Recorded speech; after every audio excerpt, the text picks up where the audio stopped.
আমাদের part design শেষ, material selection শেষ এবং সেকশন অ্যাসাইনমেন্ট শেষ। এখন আমাদের পরবর্তী স্টেপ হচ্ছে অ্যাসেম্বলি। অ্যাসেম্বলির পরে আমরা জব সেটআপ বা স্টেপে যাব। তারপর আমরা বাউন্ডারি কন্ডিশন, লোডস, মেশিং এবং জব সাবমিট। এগুলো অনেক কুইক স্টেপ।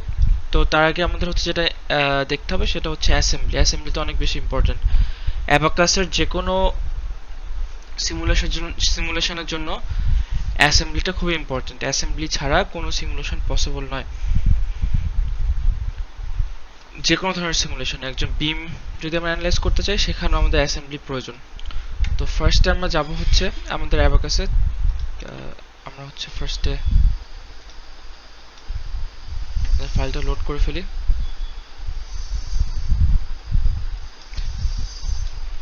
প্রিভিয়াসলি কিছু অ্যাসেম্বলি করা হয়েছিল, ওগুলো ডিলিট করে দিলাম। তো ফার্স্ট হচ্ছে আমাদেরকে অ্যাসেম্বলিতে যেতে হবে। অ্যাসেম্বলিতে এখানে ম্যাক্সিমাইজ করতে হবে মেনুটাকে। করার পর হচ্ছে ইনস্ট্যান্সেস। এখানে ইনস্ট্যান্সেসের ভিতরে আমরা যে ফার্স্টে যে নামগুলো দিয়েছিলাম পার্টসে, যেগুলো ড্রয়িং করা আছে, blank top, bottom blank, blank holder, die, punch, ঠিক আছে, এগুলো আমাদেরকে সিলেক্ট করতে হবে। সিলেক্ট করার জন্য আমাদের ইদার কন্ট্রোল চেপে সবগুলো একসাথে সিলেক্ট করতে পারি, বা আমরা মাউসের লেফট বাটন প্রেস করে রেখে আপ ডাউন করলে মাউসটা অটোমেটিক সিলেক্টেড হয়ে যায়।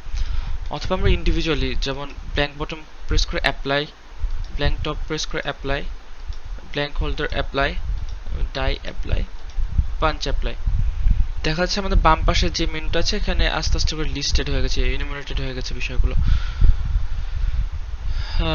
এখন ওকে,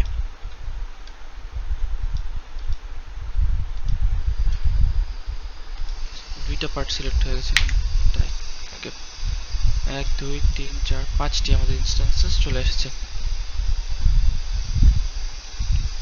তো এখন আমাদের যেটা করতে হবে সেটা হলো, আমাদের অ্যাকচুয়ালি আমাদের অ্যাসেম্বলি সব শেষ হয়ে গেছে, কিন্তু আমাদের এখন অনেকগুলো ফিচার আছে অ্যাসেম্বলিতে যেগুলো খুব ইম্পর্টেন্ট আমাদের অ্যানালাইসিসের জন্য।